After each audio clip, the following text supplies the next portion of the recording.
വളാഞ്ചേരി നഗരസഭ division 31 Kothol Kallikkad Kottakkund SC നഗറിലേക്കുള്ള road concrete പ്രവൃത്തി നടത്തി നാടിനായി തുറന്നു നൽകി. പൊന്നാനി പാർലമെന്റ് മുൻ MP E.T. മുഹമ്മദ് ബഷീറിന്റെ ആസ്തി വികസന ഫണ്ടിൽ നിന്നും അനുവദിച്ച 5 ലക്ഷം രൂപ ചിലവിലാണ് പ്രവൃത്തി നടത്തിയത്. 110 മീറ്റർ പണി പൂർത്തീകരിച്ച് റോഡിന്റെ ഉദ്ഘാടനം നഗരസഭാ ചെയർമാൻ അഷ്റഫ് അമ്പലത്തിങ്ങൽ നിർവഹിച്ചു. റോഡിന്റെ പൂർത്തീകരണത്തിന് ആവശ്യമായ ഫണ്ട് അനുവദിക്കുമെന്നും അറിയിച്ചു. ചടങ്ങിന് വാർഡ് കൗൺസിലർ സദാനന്ദൻ കോട്ടേരി അധ്യക്ഷത വഹിച്ചു. Vice chairperson Ramla Muhammad, PP Shafi, Radha Parakkal, Rafeeq PP, Siddique, Ramachandran Kizhakkethil, Velayudhan Mannukuthu തുടങ്ങിയവർ ആശംസകൾ അറിയിച്ച് സംസാരിച്ചു. പ്രസാദ് AK സ്വാഗതവും അഷ്റഫ് പാറയ്ക്കൽ നന്ദിയും പറഞ്ഞു. പങ്കെടുത്തവർക്ക് പ്രദേശവാസികൾ മധുരം വിതരണം ചെയ്തും പടക്കം പൊട്ടിച്ചും ആഹ്ലാദം പങ്കുവച്ചു.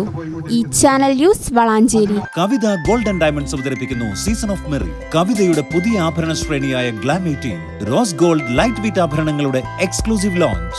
ഓഫറിന്റെ ഭാഗമായി ഒരു ഭാഗ്യശാലിക്ക് ബമ്പർ പ്രൈസായി ഒരു മാരുതി സ്വിഫ്റ്റ് ഡിസയർ കാറും 5 ഭാഗ്യശാലികൾക്ക് ഗൃഹോപകരണങ്ങളും സമ്മാനം. ഫെസ്റ്റിവലിന്റെ ഭാഗമായി എല്ലാ ആഭരണ ശ്രേണികൾക്കും ആകർഷകമായ ഡിസ്കൗണ്ട്. ഈ ഓഫർ ഡിസംബർ 15 മുതൽ ഫെബ്രുവരി 15 വരെ മാത്രം.